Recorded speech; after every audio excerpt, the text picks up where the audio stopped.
Et si on pouvait, un peu comme ça, lire dans les pensées d'une entreprise? Hein? Comprendre ce qui la fait vraiment vibrer, ce qui la rend plus forte, ou parfois plus fragile. Eh bien, c'est exactement ce qu'on va faire aujourd'hui, en plongeant dans ses secrets financiers. C'est vrai que quand on y pense, c'est assez fou.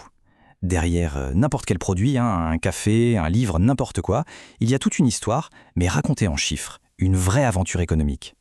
Et c'est justement cette histoire, un peu cachée, qu'on va essayer de déchiffrer ensemble. Bon, pour que tout ça ne reste pas juste de la théorie un peu abstraite, on va suivre un cas concret, l'histoire d'une créatrice. Allez, découvrons ensemble la cabane de Manon. Alors, voici Manon. C'est une artisane super douée, ses jouets en bois, c'est des petites merveilles, et son carnet de commandes, il explose littéralement. En apparence, on est d'accord, c'est la success story parfaite, le rêve de n'importe quel entrepreneur.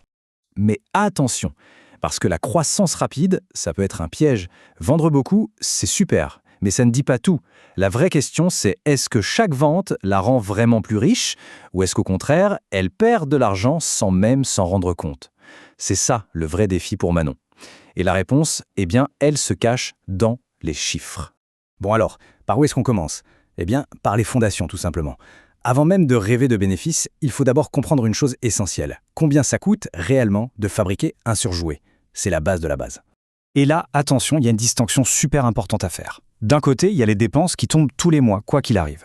Et de l'autre, celles qui, elles, dansent vraiment au rythme de la production. C'est la fameuse différence entre les coûts fixes et les coûts variables. Et croyez-moi, c'est la clé pour piger tout le reste. Pour Manon, concrètement, ça donne quoi? C'est assez simple en fait. D'un côté, on a les charges fixes. Pensez à une encre, son loyer, les salaires. Qu'elle vende un jouet ou 100, ça ne bouge pas. De l'autre côté, on a les charges variables. Plus elle fabrique, plus elle va dépenser en bois, en vernis, en livraison. Logique, non? Ok, super. Maintenant qu'on a bien compris la liste des dépenses, la question suivante c'est comment est-ce que Manon va fixer le juste prix pour ses jouets? C'est la prochaine étape et elle est cruciale. On va passer du coût au prix. Pour que ce soit bien clair, on va prendre un seul produit et le suivre à la trace. Allez, prenons son produit phare, ce superbe lit Pinocchio, et on va le démonter pièce par pièce, mais financièrement bien sûr, pour voir tout ce qui se cache à l'intérieur. Pour arriver au prix final, imaginez un escalier avec 4 marches à monter. Première marche, le coût d'achat des matières premières. Deuxième marche, le coût de production. Troisième, le coût de distribution. Et tout en haut, la dernière marche, on ajoute la marge. C'est ce qui fera le bénéfice. C'est une construction très logique. Allez, on commence. Première marche, le coût d'achat. Pour ce lit, Manon a besoin de 180 € de bois et de matériaux. On ajoute 5 € pour que tout ça soit livré à son atelier. On part donc sur une toute première base de 185 €. Deuxième marche, maintenant il faut transformer tout ce bois en un magnifique lit. Et là, on ajoute 110 €. C'est un peu le coût de la magie, si on veut. Ça couvre le temps des artisans, l'électricité pour les machines, bref, tout le savoir-faire. Notre coût de production grimpe donc à 295 €. Le lit est prêt, il est superbe, mais il n'est pas encore vendu. C'est là qu'arrive la troisième marche, la distribution. Il faut compter environ 40 € pour le marketing, la gestion de site web, bref, tout ce qui permet de faire connaître le lit et de l'amener jusqu'au client. On arrive maintenant à ce qu'on appelle le coût de revient, 335 €. Et ce chiffre-là, 335 €, il est absolument crucial. C'est le point zéro, le point d'équilibre. Si Manon vend le lit à 335 € pile, elle ne gagnait pas un centime, mais elle n'en perd pas non plus. C'est son fameux seuil de rentabilité.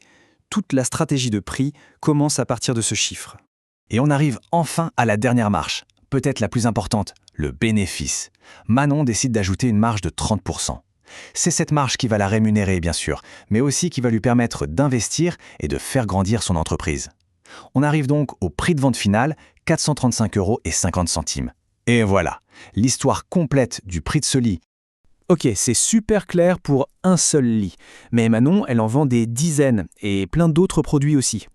Alors comment on fait pour avoir une vue d'ensemble? Eh bien c'est simple, on va prendre un peu de recul, on dézoome et on regarde le tableau de bord général, le fameux chiffre d'affaires. Le chiffre d'affaires, qu'est-ce que c'est? C'est tout l'argent qui rentre dans les caisses grâce aux ventes. C'est aussi simple que ça. La formule est super facile mais elle est ultra importante. C'est le prix de vente multiplié par la quantité vendue. Et c'est tout. Prenons un exemple concret. Après avoir fait 2 salons professionnels, le travail de Manon a payé. Résultat, elle a encaissé 5 720 €. Chaque petite commode, chaque bibliothèque qu'elle a vendue a ajouté sa pierre à l'édifice. C'est, on va dire, la récompense brute pour tout son travail. Bon, maintenant on a les deux pièces du puzzle. D'un côté, tout l'argent qui est rentré. De l'autre, tout l'argent qui est sorti. C'est l'heure du grand face-à-face, le moment de vérité, où on répond à la question que tout entrepreneur se pose. Au final, est-ce que ça gagne de l'argent ? Pour le savoir, il y a un calcul final, tout simple, le résultat. On prend le total des produits, donc tout ce qui a été gagné, et on soustrait le total des charges, tout ce qui a été dépensé. Si le chiffre est positif, c'est un bénéfice, on peut sabrer le champagne. S'il est négatif, par contre, c'est une perte. Et pour Manon, les chiffres sont juste incroyables. Regardez bien, la première année, elle dégage déjà un bénéfice net de plus de 10 000 €. C'est super, mais l'année suivante, attention, ses ventes s'envolent. Et même si ses dépenses augmentent aussi, ce qui est logique, son bénéfice, lui, a plus que doublé. On passe à plus de 27 500 €. C'est juste énorme comme progression. Et quand on le voit comme ça, sous forme de graphique, la progression est spectaculaire. Il n'y a pas d'autre mot. Ce n'est pas juste une petite croissance tranquille, non. C'est une véritable explosion de la rentabilité. C'est la preuve que Manon ne fait pas que vendre plus, elle vend mieux. Elle maîtrise parfaitement son navire. Finalement, si on résume, tout ce parcours repose sur 3 formules clés. 3 calculs qui sont la véritable colonne vertébrale de n'importe quelle entreprise. Du prix d'un seul petit jouet jusqu'au bénéfice de toute une année, on voit bien que tout est lié. C'est un peu comme apprendre l'alphabet avant de pouvoir lire le grand livre des affaires. La réponse à notre question de départ est donc un grand oui. L'entreprise de Manon, ce n'est pas juste un joli rêve, non, elle est vraiment solide, rentable et florissante. Mais la question la plus excitante en fait, c'est « et maintenant ?» Maintenant qu'elle maîtrise ses chiffres, qu'elle a cette vision claire, que va-t-elle décider ? Embaucher de nouvelles personnes ? Se lancer à l'international ? Créer une toute nouvelle gamme de produits ? C'est ça la vraie magie des chiffres.